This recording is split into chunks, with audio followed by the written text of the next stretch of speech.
Boa noite, amada igreja. Graça e paz a todos. Boa noite àqueles que nos assistem pela internet. Deus abençoe. Que possamos ter um estudo na presença do Senhor. Para dar início nesse estudo bíblico, eu peço que os irmãos abram o livro de Salmos, o Salmo 25. Enquanto os irmãos procuram, também peço que os irmãos que nos assistem pela internet que compartilhem esse estudo com os demais amigos e irmãos e que todos possam ser alcançados pela palavra do Senhor. Livro dos Salmos, Salmo 25. Eu farei a leitura do verso 1 ao verso 7. Livro dos Salmos, Salmo 25. Do verso 1 ao verso 7. Diz assim a palavra do Senhor. De Davi. A ti, Senhor, eleva minha alma. Deus meu, em ti confio. Não seja eu envergonhado, nem exultem sobre mim os meus inimigos. Com o efeito dos que te esperam, ninguém será envergonhado. Envergonhados serão os que sem causa procedem traiçoeiramente. Faz-me, Senhor, conhecer os teus caminhos. Ensina-me as tuas veredas. Guia-me na tua verdade e ensina-me, pois tu és o Deus da minha salvação, em que te espero todo dia. Lembra-te, Senhor, das tuas misericórdias e das tuas bondades, que são desde a eternidade. Não te lembres dos meus pecados, da mocidade, nem das minhas transgressões. Lembra-te de mim, segundo a tua misericórdia, por causa da tua bondade, ó Senhor. Amém. Que nesse Salmo de Davi, ele pede para que Deus seja misericórdia com ele, perdoe os pecados dele e as suas transgressões. E também pede ao Senhor para ensinar ele, para que ele possa andar nos caminhos do Senhor. Então, que nesses momentos de estudo possamos pedir sabedoria para que Deus nos guie nos seus caminhos, que são retos, que possamos aprender cada dia mais com a palavra do Senhor e que possamos pedir perdão pelos nossos pecados verdadeiramente, pois Deus é misericordioso para perdoá-los. Amém? Antes de dar a palavra ao nosso pastor reverendo Mário, eu farei uma oração. Santo e eterno Deus e maravilhoso Pai, misericordioso, bondoso e justo, graças te dou, Senhor, por mais um dia de vida. Graças também te dou, Senhor, pela oportunidade de estar aqui com os meus irmãos amados para aprender a sua palavra, Senhor, para escutar o que o Senhor tem a dizer nos nossos corações. Abra as nossas mentes, Senhor, para que possamos aprender mais de Ti a cada dia, em todos os atos do nosso dia. E que ao aprender essas coisas que o Senhor tem a nos dizer, que possamos pregar o Seu Evangelho para a salvação daqueles que o Senhor escolheu. Perdoe os nossos pecados, Senhor, ouça a nossa oração, e é em nome do Seu Filho amado Jesus Cristo que eu oro. Amém. A palavra está com o nosso pastor reverendo Mário.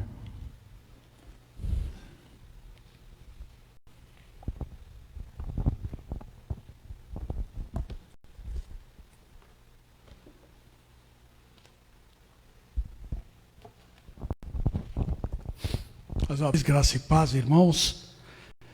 Graça e paz para você também que nos assiste via internet. Vamos continuar aqui o nosso caminhar aqui nesta oração que o Senhor Jesus nos ensinou e procurando então responder a pergunta: quem pode fazer esta oração? Se nós meditarmos em todos os princípios que o Senhor Jesus nos ensinou nesta oração, nós vamos ver que certamente nós não poderíamos orá-la, não é? Vamos lá. Isso não quer dizer que nós não a oremos, nós temos que buscar, né, fazer aquilo que ali está escrito. Vamos lá. Nós paramos aqui no item justificação, na última terça-feira. Se a regeneração é o início da santificação, a justificação é o fundamento judicial da santificação. A justificação e a santificação não podem ser separadas. sem se perder de vista a verdadeira dimensão da vida cristã. Na regeneração, recebemos um coração novo. O profeta Jeremias, outros profetas falam, né, trocar o coração de pedra por um coração de carne, né? Vamos lá. Na regeneração recebemos então um coração novo com uma santa disposição. Veja, esse coração novo é novo mesmo, não é? Não é somente uma troca de válvula, não é isto. Não é? É um coração agora que vem com uma santa disposição, ou seja, eu agora busco fazer a vontade de Deus, o que eu não fazia antes de ter esse novo coração. Na justificação, Deus nos declara justos. Nós não somos, mas Deus nos declara justos. Ou seja, Ele tira de cima de nós a condenação do pecado, que é a morte, nos livra do pecado e nos declara que depois de receber esse coração novo e vivemos em santidade de vida, Ele nos declara então que nós somos justos, perdoando todos os nossos pecados, os quais foram pagos definitivamente por Cristo, de uma vez por todas. Por isso que eu não preciso ficar fazendo sacrifício. Tem muita gente que fica ensinando que você precisa sacrificar. Por isso, já não há nenhuma condenação sobre nós.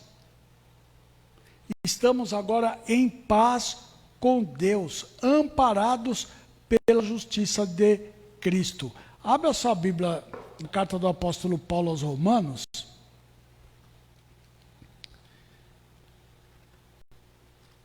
Carta de Paulo aos Romanos,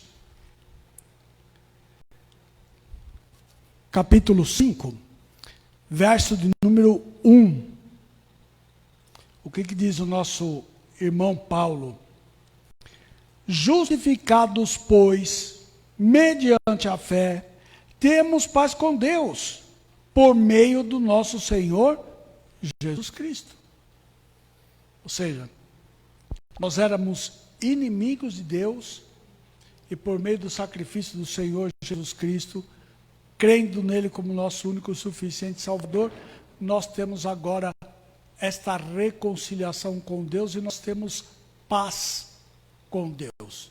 Nós não estamos mais em guerra com Deus. O nosso coração agora tem essa santa disposição agora de fazer então a vontade de Deus. Não é? Continuando aqui, capítulo 8 do mesmo livro, de Romanos, verso de número 1, diz assim: agora, pois, já nenhuma condenação há para os que estão em Cristo Jesus. Versos 31 até 33. Que diremos, pois, diz o apóstolo Paulo, só leu o contexto, né? Que diremos, pois, à vista destas coisas? Se Deus é por nós, quem será contra nós?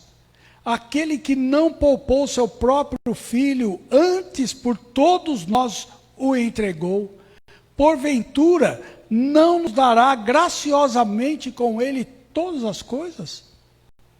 Quem tentará acusação contra os eleitos de Deus? É Deus quem os justifica. Por isso que agora nós temos paz com Deus.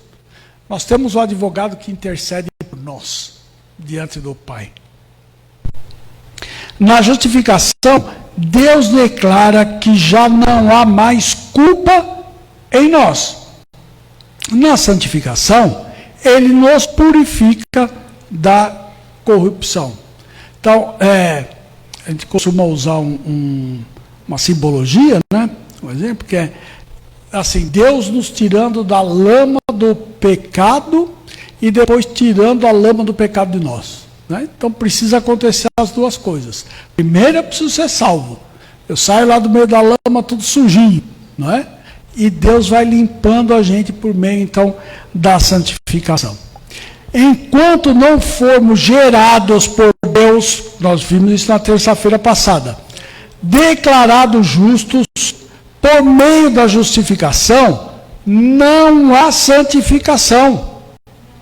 Aqueles que são justificados também são sempre santificados, e aqueles que são santificados sempre foram, então, justificados. A justificação ocorre fora de nós, né? Não é aplicada ao nosso coração, né? Deus já fez isso lá na eternidade, já nos declarou justos quando o segundo membro da Trindade aceitou de livre e espontânea vontade cumprir o plano de salvação que o Senhor Deus elaborou, não é? Assim que nós mostramos somente para nosso entendimento, né? Para ver que as três pessoas da Trindade atuam na nossa salvação, né? Então isso ocorreu lá na eternidade, lá para trás, não sei quando, né? Porque a eternidade não tem tempo, né? Então ocorreu fora de nós. Essas coisas precisam ser aplicadas dentro de nós, e quem faz isso então é o Espírito Santo. Então vamos lá, a justificação ocorre fora de nós, não produz nenhuma transformação espiritual em nosso ser. Não é a justificação, mas é a santificação que faz isso. No entanto, é uma vocação incondicional à santificação. Ou seja, não dá para separar as duas coisas. Então, incondicional, uma vocação incondicional à santificação, conforme a vontade de Deus. Deus chama pecadores, todavia, não deseja que eles continuem assim. Antes, infunde neles a justiça de Cristo, dando-lhes então um novo coração, mudando as inclinações da sua alma, habilitando-nos a toda boa obra. É isso que nos diz a palavra de Deus. Abra sua Bíblia na carta do apóstolo Paulo aos Efésios. Efésios, capítulo 2.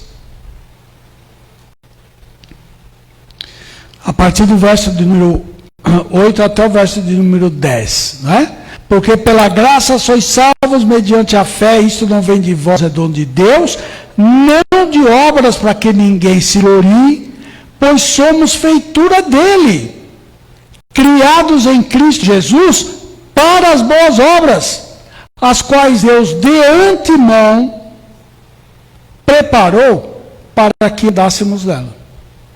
Então veja, qual é a diferença básica entre aqueles que creem na palavra de Deus e aqueles que distorcem a palavra de Deus, né?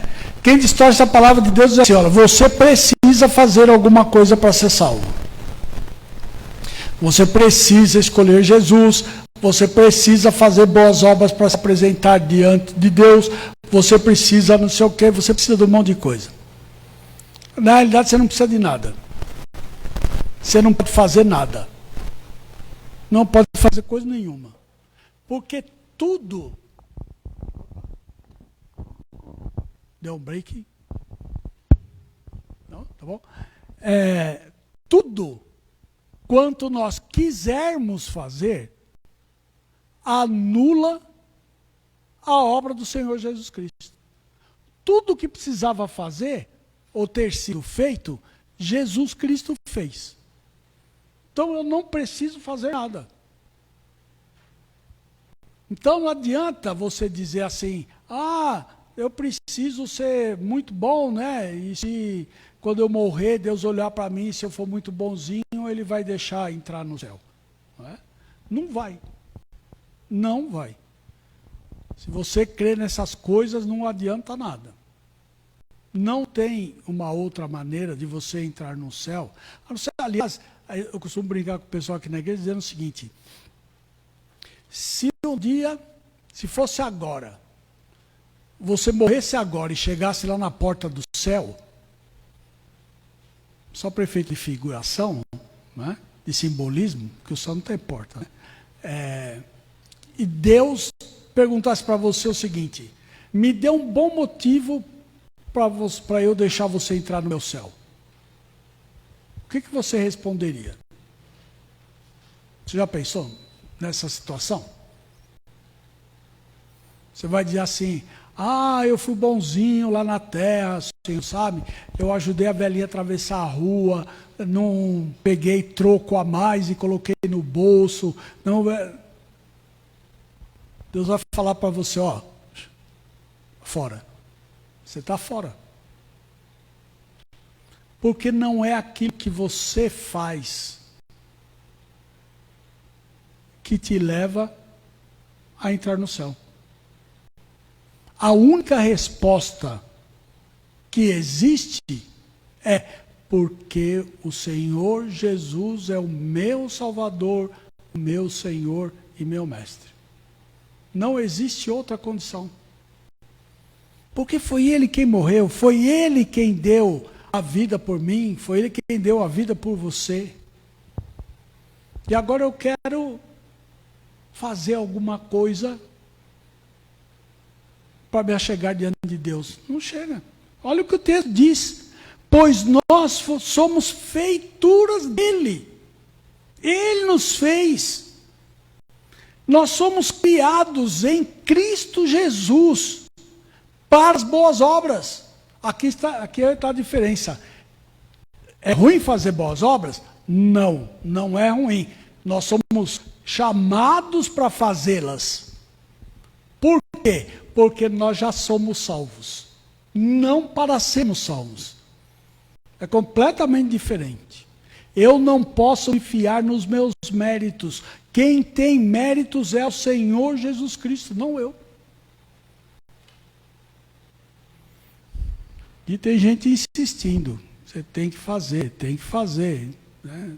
A palavra de Deus nos ensina que a melhor das nossas obras são como pano de imundícia. E é isso que você vai apresentar para Deus? É isso que eu vou apresentar para Deus? De jeito nenhum. Os méritos são todos do Senhor Jesus Cristo. Continuando aqui então.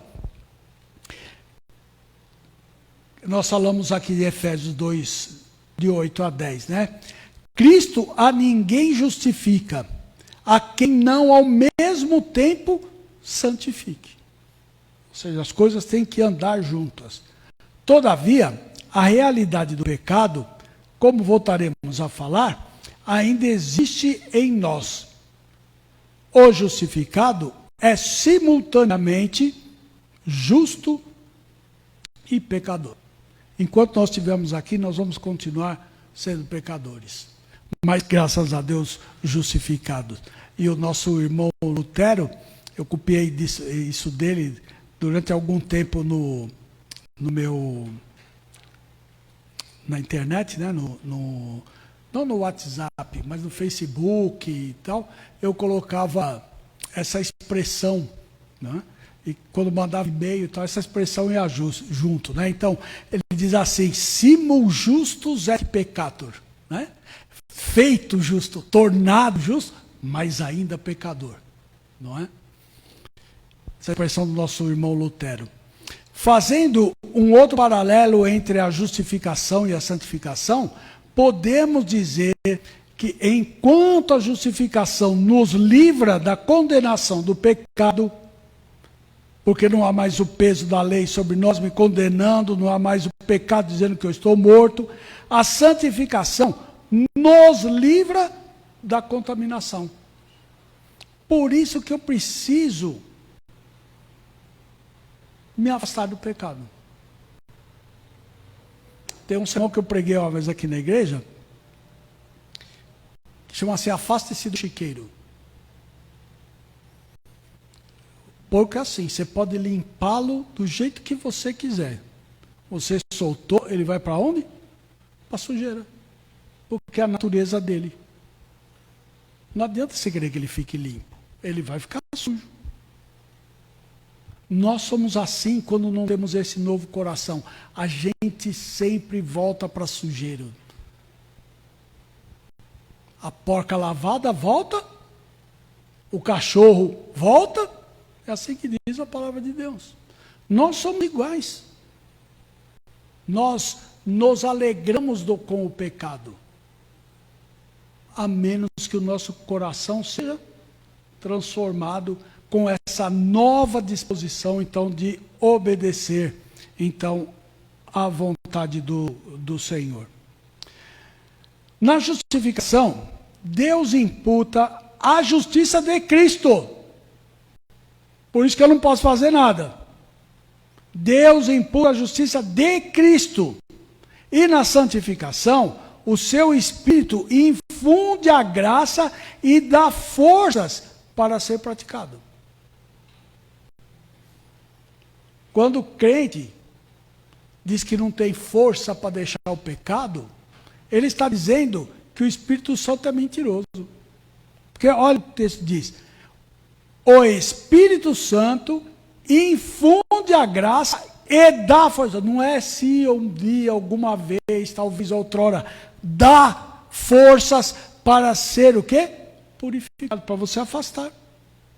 Se afastar do pecado.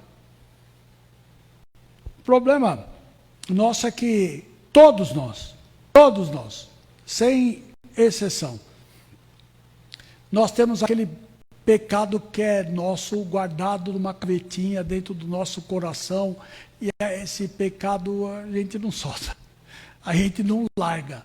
Toda vez que tem oportunidade, você vai lá e pá. Nós precisamos nos livrar deles, irmãos. Precisamos nos livrar, porque é o Espírito Santo que nos dá força para praticar esse afastamento. Na justificação, o pecado é perdoado. Na santificação, ele é subjugado. Ou seja, eu tenho que dominar o pecado. Ele tem que ser subjugado. Ele não pode prevalecer na minha vida. Abra sua Bíblia novamente na carta aos Romanos.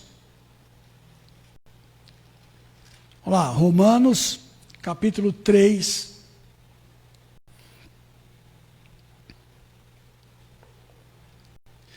Versos 24 e 25. Vamos lá. Sendo justificados gratuitamente por sua graça, mediante a redenção que há em Cristo Jesus, a quem Deus propôs no seu sangue como propiciação, mediante a fé, para manifestar a sua justiça, por ter Deus, na sua tolerância, deixado impunes os pecados anteriormente cometidos. É isso que o texto está dizendo. Na justificação, o pecado é perdoado, mas na santificação ele é subjugado. E aqui só para chamar a atenção dos irmãos aqui, né, de tanto a gente ouve falar, né, não é gratuito, irmãos. Não é gratuito, é gratuito, né? É como se tivesse um acento, né? O pessoal fala fortuito, gratuito, não pode, né? A gente tem que aprender a corrigir essas coisas, né? Vamos lá, verso número 6 da carta do apóstolo Paulo aos Romanos.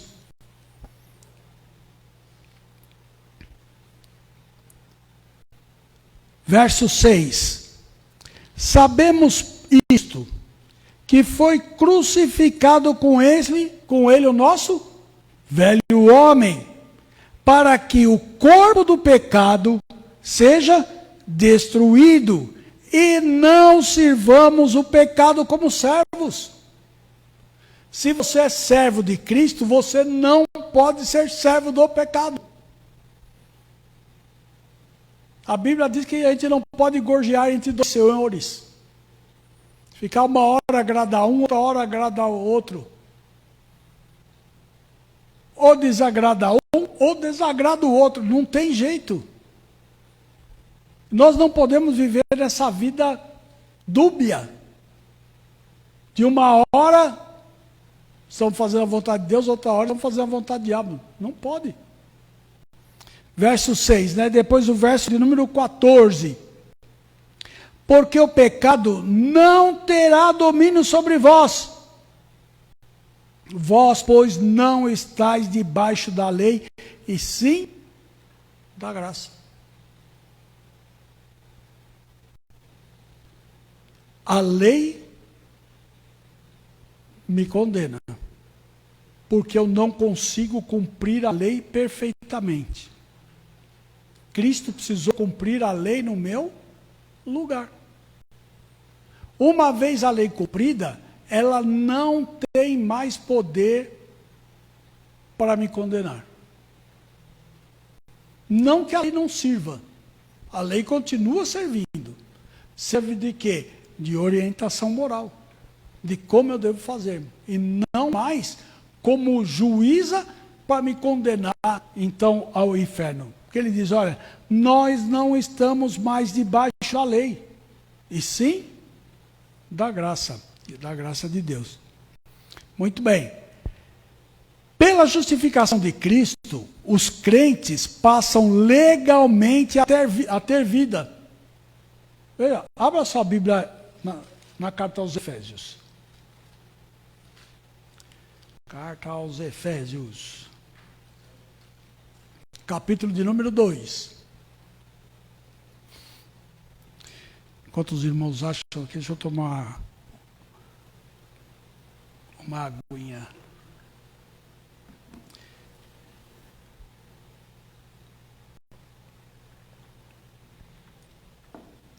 Vamos lá.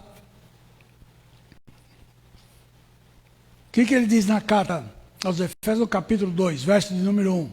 Ele vos deu vida, estando vós mortos nos vossos delitos e pecados, nos quais andastes outrora, segundo o curso deste mundo, segundo o príncipe da potestade do ar, do espírito que agora atua nos filhos da desobediência, entre os quais também nós, é importante essa colocação aqui do apóstolo Paulo, quando ele diz também nós, é porque ele estava falando dos gentios, e os judeus estavam dizendo, oba, então nós estamos livres dessa, e o apóstolo Paulo está dizendo, não está não, ele está dizendo o seguinte, entre os quais eles, os gentios, andavam desta forma, e nós também andamos outrora, segundo as inclinações da nossa carne, fazendo a vontade da carne e dos pensamentos, e éramos por natureza filhos da ira, como também todos os demais. Não há separação entre judeus e gentios, no sentido de pecar. Nós todos somos pecadores. Estamos todos nós debaixo da mesma condenação. E somente Jesus Cristo é quem pode me livrar. Continuando aqui. Pela justificação de Cristo, os crentes passam então legalmente a ter vida. Pela santificação, né, uma vez que nós vimos aqui que nós estávamos mortos dos nossos delitos e pecados, né? Passa a ter vida. Pela santificação, são tornados espiritualmente vivos. Pela primeira, recebe o direito à glória. Pela segunda, são tornados dignos da glória. Por isso que santificação e justificação andam juntos. Não é? Cada uma tem o seu efeito em nós. A nossa justificação é pela graça mediante a fé. Ou seja, o veículo é a fé. A fé é o instrumento pelo qual o pecador recebe e aplica a si tanto Cristo como a sua justiça. É lógico que isso, dentro de nós, é obra do Espírito Santo. É Ele que faz isso em nós. Porque se nós não, vejam, se nós estamos mortos nos nossos delitos e pecados, isso significa que eu estou separado de Deus e que eu não posso mais voltar à comunhão com Deus com as minhas próprias forças ou pelas minhas próprias forças. Preciso de alguém que faça isso no meu lugar. Quem fez isso, então, foi o Senhor Jesus Cristo. Não é? E porque nós cremos no Senhor Jesus Cristo, então, essa fé, que é um dom de Deus, é um presente de Deus, que não nasce conosco, nos leva aonde? A Cristo e a sua justiça. Vamos ver alguns versículos. Abra sua Bíblia em Gálatas.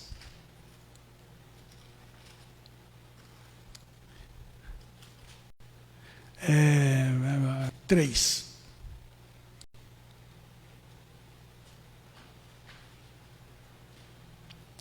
Vamos lá. Verso de número 11. Diz: e é evidente que pela lei ninguém é justificado diante de Deus, porque o justo viverá por fé. É assim. Não nesse capítulo aqui, mas lá em Romanos, né, levou nosso irmão Agostinho a se questionar dentro da igreja. Mas se o justo tem que viver por fé, como é que eu vou me fiar nas obras? Quer dizer, nós estamos lá no ano 300 e hoje nós estamos em 2021 e estamos discutindo isso aqui, que precisa fazer boas obras para ser salvo, né? Vamos lá, Filipenses, Efésios, Colossenses, Filipenses,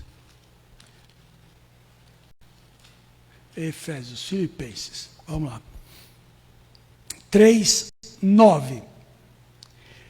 E também faço essa oração, que o vosso amor aumente mais e mais em pleno conhecimento e da percepção. Verso de número 9. Né? Paulo está dizendo para a gente que nós temos que crescer cada vez mais no amor que nos une para o que o pleno conhecimento e toda a percepção, para aprovardes as coisas excelentes e serdes sinceros e inculpáveis para o dia de Cristo. Ele está falando aqui da volta de Cristo, né? Quando Cristo voltar, é o dia do Senhor. Muita coisa nesse dia, né? E nós devemos estar preparados para Ele. Vamos lá mais. O que diz o nosso texto? Paulo, diante do rei Agripa, testemunhando a sua conversão e o seu chamado ministerial para trabalhar entre os gentios, relata as palavras de Cristo a eles dirigidas, para lhe abrir os olhos e convertê-los das trevas para a luz e da potestade de Satanás para Deus, a fim de que recebam eles remissão dos pecados, pagamento, né, dos pecados e herança entre os que são santificados pela fé em mim. Atos 26:18. Então vamos lá, considerando esses pressupostos que são fundamentais, podemos prosseguir então no nosso estudo, fazendo algumas considerações gerais a respeito então da santificação, que é um texto que a gente já trabalhou aqui na igreja. Nós passamos praticamente um ano aprendendo sobre santificação, ou pelo menos estudando. Se aprendeu, não sei, mas que a gente estudou, não é? Vamos lá. A santificação, então, e o conhecimento de Deus é o primeiro ponto. O conhecimento de Cristo é a chave que abre a porta para a santificação. O nosso irmão Sherry, pastor, não é? Diz o seguinte: a santificação tem como motivação primeira a contemplação bíblica da majestade de Deus. Olha onde ele vai. Nós queremos contemplar a Deus. De que forma? Qual é o caminho? O que eu tenho que fazer? Ele dá a resposta aqui. Bíblia. Bíblia. Conhecimento bíblico. Não é a sua experiência. É a Bíblia. Muitas igrejas evangélicas hoje vivem na questão somente: o que aconteceu com você, irmão? Ah, que você viu o irmão. Ah, o anjo caiu, o anjo subiu, o anjo fez sei o quê, pegou fogo no céu. Não é isto. Para contemplar a Deus, eu preciso conhecer a Bíblia. Só assim eu contemplo a sua majestade, a majestade dele. A tomada de consciência da grandeza, da santidade de Deus, deve nos conduzir ao desejo de sermos santos, porque Ele é santo. Está lá desde Levítico. Deus exigindo a santidade de nós. A santidade de Deus realça o nosso pecado. Quanto mais eu me aproximo de Deus, mais eu reconheço como eu sou pecador. E quanto mais eu reconheço que eu sou pecador, mais eu creio na dependência que eu tenho dele. Da necessidade que eu tenho dele. Dando-nos consciência da nossa pequenez e impureza. A perfeição absoluta de Deus revela os nossos pecados e as nossas imperfeições. O brilho da glória da sua majestade torna mais patente as nossas manchas espirituais. Foi esta a experiência de Isaías diante da revelação de Deus. Se você abrir a sua Bíblia lá em Isaías, lá no capítulo de número 6, o que ele fala quando ele vê? Ele diz assim: ai de mim, estou perdido, porque sou um homem de lábios impuros e habito no meio de um povo de impuros lábios, e os meus olhos viram o Rei, o Senhor dos Exércitos. A primeira coisa que você tem que fazer é reconhecer o seu pecado, porque você vê aquele que é santo. Você está contemplando, então, a Deus. A proximidade de Deus, aliás, eu falei isso daqui algumas terças-feiras atrás, para não ficar mal entendido, né, da maneira que eu talvez tenha exposto, não é que eu não precise de experiências com Deus. É lógico que eu preciso. Fortalece a minha fé. O que eu não posso é deixar que a experiência me guie no conhecimento de Deus, que é completamente diferente. Aí eu dei um exemplo. Você acha que você já teve mais experiência da glória de Deus, da ação de Deus, do que o povo de Israel? Eles foram libertos lá do Egito com mão poderosa. Deus mandou 10 pragas para combater. Cada praga era para combater um deus egípcio. Deus conduziu aquele povo durante 40 anos no deserto. A roupa cresceu, o sapato cresceu no pé. Deus deu água. Deus deu pão caído do céu. Deus deu a tábua das leis. Deus dividiu o mar. E o povo fazia o quê? Pecava. Se afastava de Deus. Durante esses 40 anos, aqueles que vieram do Egito morreram no caminho. Não entraram na terra prometida. Embora tendo visto a glória de Deus e experimentado a glória de Deus durante 40 anos no deserto. Ou seja, eles conheceram o poder de Deus, mas não conheceram o Deus do poder, que é completamente diferente. Então é isso que eu estava tentando explicar na outra terça-feira. Se ficou mal entendido, acho que melhorou, né? Ficou esclarecido. A proximidade de Deus nos faz mais sensíveis a isto, a contemplação da gloriosa santidade de Deus, conforme registrado nas Escrituras. Realça de forma eloquente a gravidade do nosso pecado. Além de Isaías, outros servos de Deus ilustram esse fato. Moisés, Jó, Ezequiel, Daniel, Pedro, Paulo, João e uma infinidade de outros. Eles tiveram, de modo doloroso, a percepção da sua pequenez, fragilidade e impureza diante de Deus, que é puro de olhos e não pode tolerar o mal, conforme disse o profeta Abacuque, capítulo 1, verso 13. A igreja, mais do que nunca, está precisando ter uma perspectiva correta da santidade e da majestade de Deus. O conhecimento de Deus, conforme nos revela a Bíblia, é algo que ultrapassa em muito a nossa vã filosofia. E essa experiência pessoal que nós devemos ter, uma experiência intransferível, mas uma experiência transformadora por meio da palavra. Deus se revelou a nós por meio da palavra. Porque nós não conseguimos mais enxergá-lo pelas obras da natureza por causa do pecado. Deus se revelou então por meio da sua palavra. Eu só o conheço por meio da Bíblia, estudando a Bíblia. Não tem outra maneira.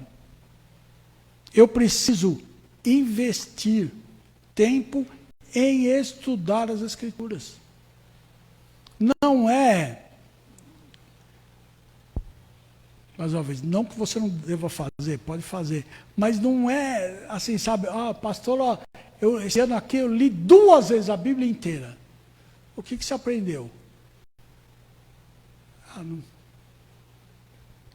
Mais ou menos assim.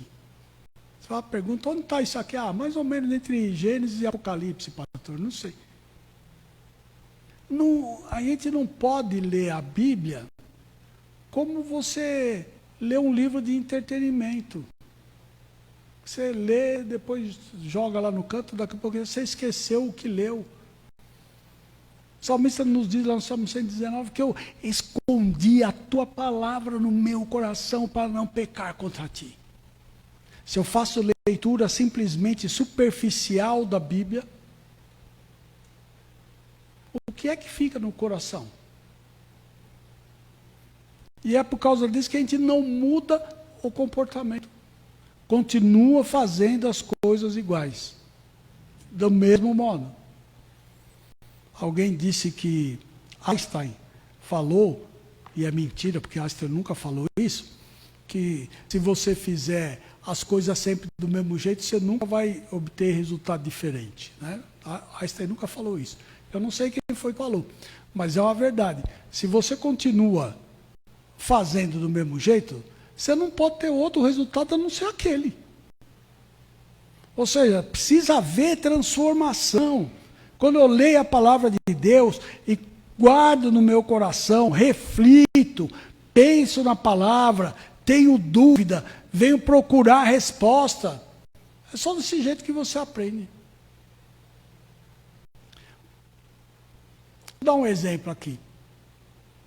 Todos nós já fomos à escola uma vez na vida, pelo menos, não é?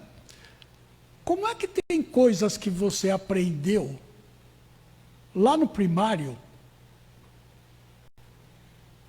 para aqueles que são mais antigos, né, como eu, né, coisa mais primário, não é? E que você não esqueceu até hoje. Por que você não esquece? Porque aquilo foi interessante para a sua vida, você guardou aquilo. A gente estudou um monte de coisa e não lembra mais de um monte de coisa que foi estudado, mas algumas coisas permanecem conosco até hoje. Se eu perguntar para você qual foi o nome da sua professora do primário, você lembra ou não? Lembra. Por quê? Porque ela marcou a sua vida. Marcou. E a palavra de Deus, lógico, mudando o que deve ser mudado, né? Tem que ser assim, ela tem que marcar a sua vida, você tem que lembrar.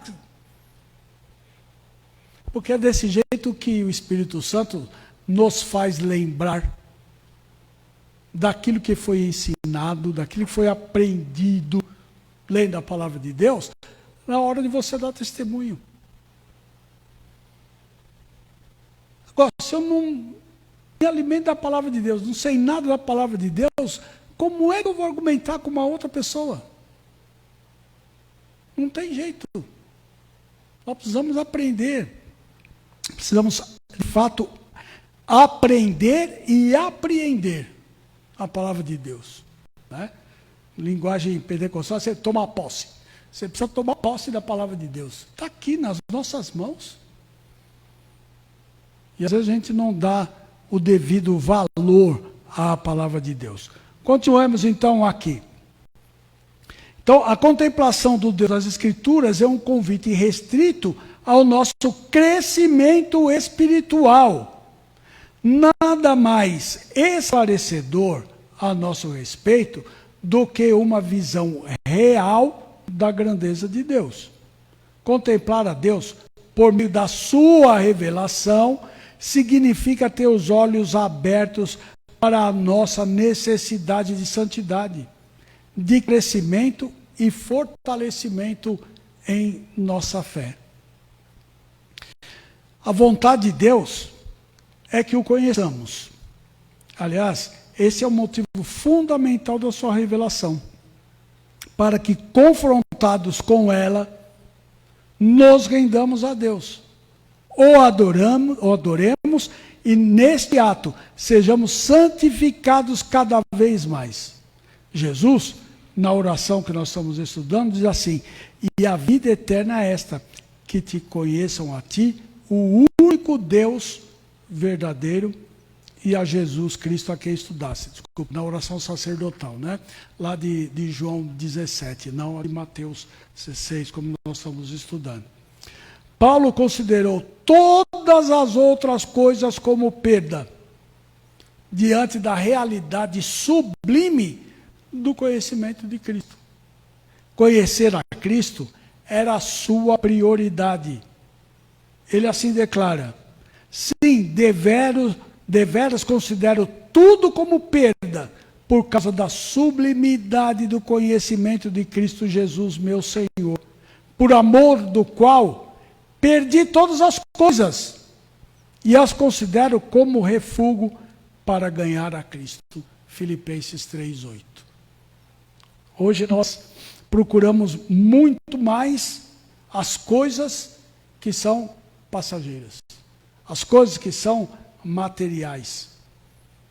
Paulo era um homem rico, de família rica. Naquela época não tinha escola como nós temos hoje. Você era ensinado por professores, normalmente são filósofos.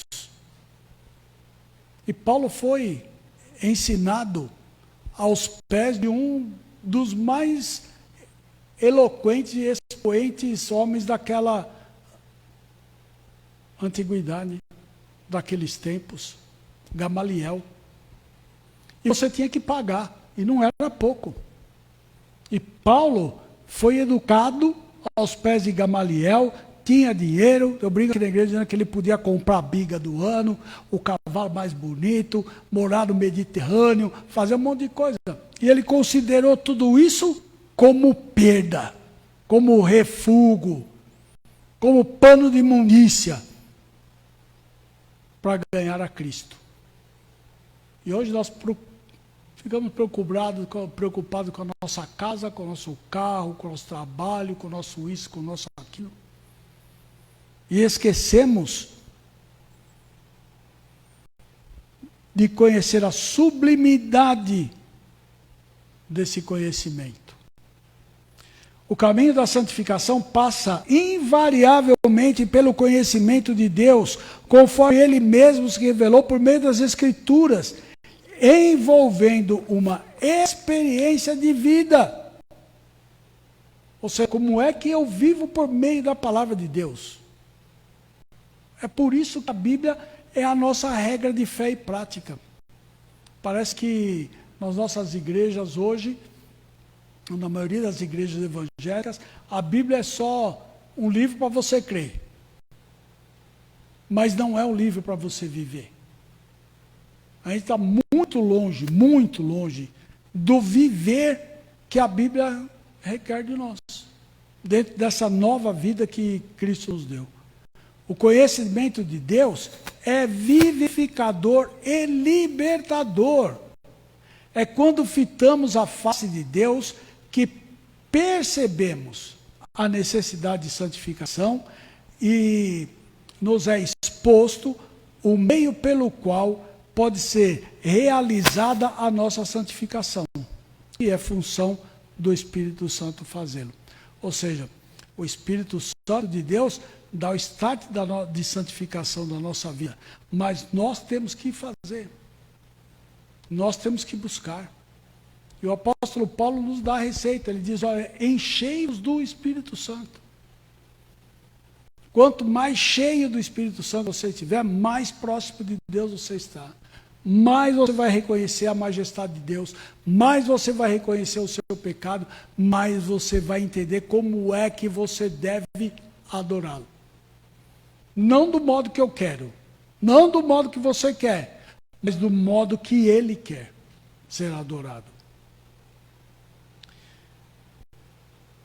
O nosso confronto com a santidade de Deus deve nos estimular a sentir o mesmo desejo conforme o vivenciado e o recomendado pelo apóstolo Pedro na sua primeira carta, capítulo 2, verso 2, quando ele diz, desejai ardentemente como crianças recém-nascidas o genuíno leite espiritual, para que por ele vos seja dado o crescimento para a salvação. A palavra salvação nesse texto não está falando de você crer no Senhor Jesus Cristo para ser salvo. Aqui ele está trocando a palavra santificação por salvação. Ele está, o que a gente chama de palavras intercambiáveis, né? Uma hora eu uso uma, outra hora eu uso outra, no mesmo significado. Então, o crescimento para a santificação, é isso que ele está dizendo. Ou seja, você não vai crescendo para a salvação. Esse é um ato de Deus, ou você é salvo ou você não é salvo, não tem outra maneira, não é? Então é por isso que ele está dizendo aqui, é somente uma forma de você fazer o registro então. Tá bom? Nós vamos parar por aqui hoje e na próxima terça-feira nós vamos entrar então na santificação, é resultado da nossa união com Cristo. Nós vamos acrescentar mais uma coisa, né? Quer dizer que se justificação e santificação andam juntas, nenhuma delas também pode existir se eu não estiver unido a Cristo Jesus. Tá bom? Deus abençoe a sua vida, Deus lhe dê uma noite de descanso, de sono reparador, um dia de amanhã de realizações, que você possa fazer a sua luz brilhar neste mundo tenebroso, debaixo do direcionamento do Espírito Santo que nos conduz. O nosso irmão presbítero Damião vai encerrar então a nossa aula nessa noite, e assim todos nós estaremos dispensados então para poder ou jantar, ou dormir, né, ou descansar, e que Deus nos abençoe.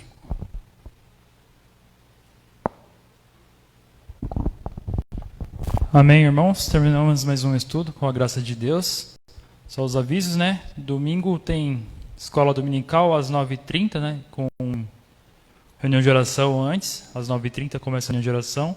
E 10 horas dando início à escola dominical. E à noite, às 19 horas, culto solene. Para encerrar, farei uma oração. Santo e eterno Deus e maravilhoso Pai, graças te dou por esse estudo, Senhor. Que esse estudo tenha entrado nas nossas mentes, que possamos aprender cada vez mais de Ti, Senhor. Agora peço, Senhor, que nos guarde até em casa, que despeçamos bem aqui, que possamos descansar a noite debaixo da Sua graça e que tenhamos um maravilhoso dia amanhã na Sua presença e na Sua proteção.